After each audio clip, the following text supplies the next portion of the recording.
I've been in the nonprofit sector for over 30 years, and I intentionally chose this sector primarily because of my upbringing. You just give back to your community. It's in my DNA, it's in my parents' DNA. I've been with private foundations, I've been a consultant and worked directly with organizations across our state, and then I've run organizations. So it had been about 14 years between the times when I ran an organization when I came back to be the CEO of Triangle Family Services.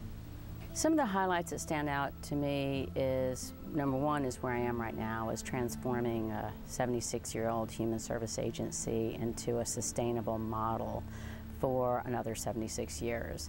Running a private foundation with a very prominent family here in the Triangle, the Yours, and being part of a stage of really bringing in some recognizable figures as well as statistics to mental health.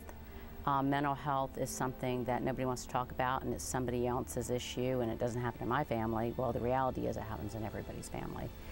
I produced a telethon that allowed me to work in the neonatal intensive care unit at Orlando Regional Medical Center, and that was very impactful when you saw babies born hooked on cocaine, and being there with the physicians. That was very powerful.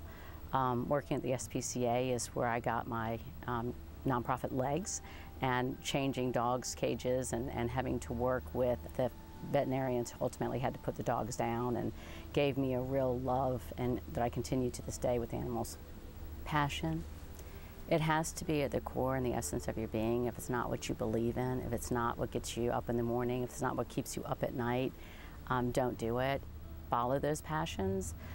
Pursue those passions and believe in them. And then what you do is align your passion and let other people buy into it.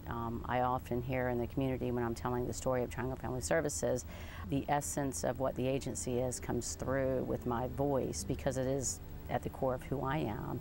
Helping families in crisis, believing in families, the core central unit of our community, is the basis of who we are as a society.